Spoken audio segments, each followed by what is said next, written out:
Vamos continuar falando sobre o assunto de abertura de empresas, desta vez para tratar da documentação que é necessária para que você abra a sua empresa.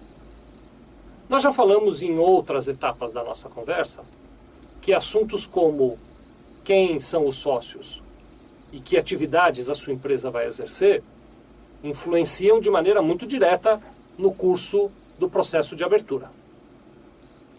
Para não ficar complexo demais, eu vou apresentar aqui uma lista geral de documentação. Pode ser que para o seu caso específico, quando nós tivermos o retorno das suas informações a respeito de localização da empresa, atividade e sócios, pode ser que a gente peça, além desses documentos que eu vou te contar agora, mais alguns. Mas eu vou lhe dizer que o crucial é essa documentação que eu vou lhe apresentar agora.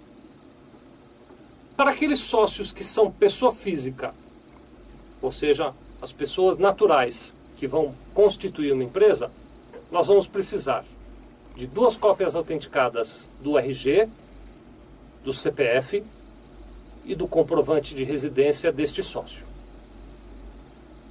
Eu gostaria de pedir que você observasse que não servem documentos únicos que tragam o número dos demais. Por exemplo, não serve a sua carteira de motorista que tenha o número do RG e o número do CPF.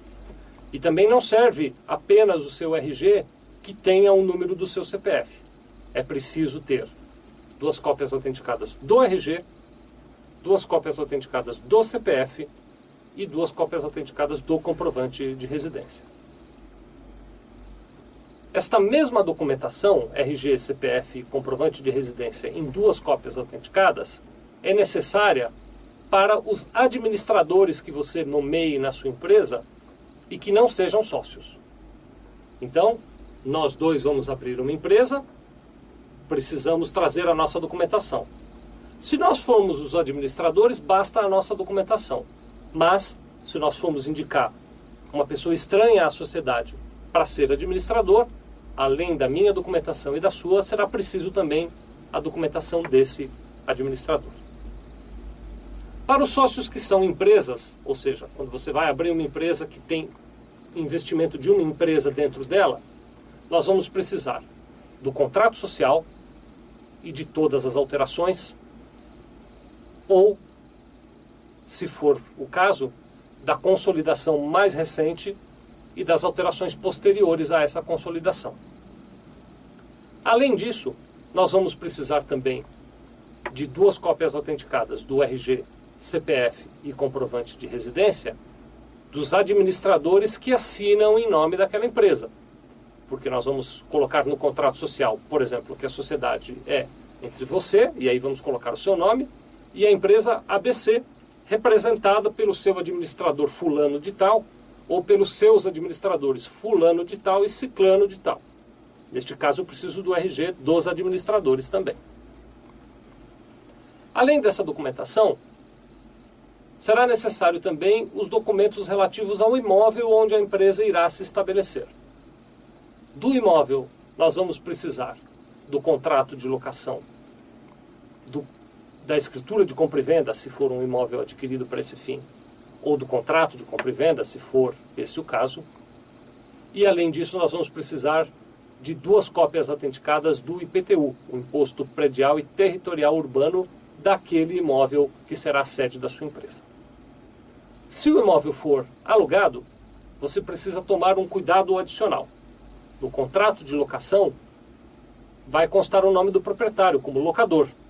Então, o proprietário é o senhor João da Silva. No IPTU, que você vai tirar cópia para nos trazer, apenas da página principal, da página de abertura, não preciso das cópias dos pagamentos das parcelas do IPTU, apenas da página principal. Nesta página principal também vai constar o nome do proprietário.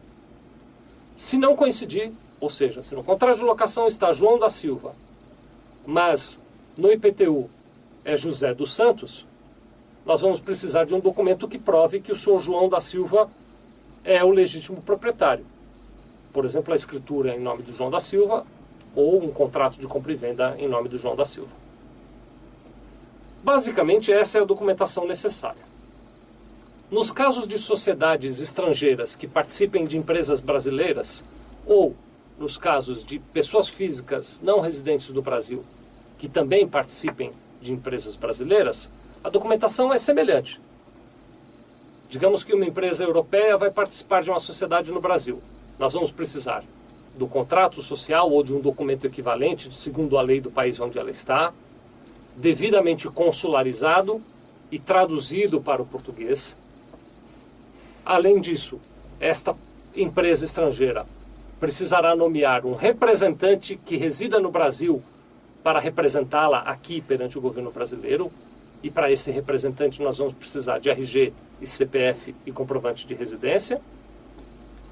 E para o sócio, que seja pessoa física que vive fora do Brasil, nós vamos precisar dos dados dele, pessoa física, e além disso, dos documentos de um representante que ele indique no Brasil. Ele também precisará indicar uma pessoa que vive no Brasil para representá-lo perante o governo brasileiro.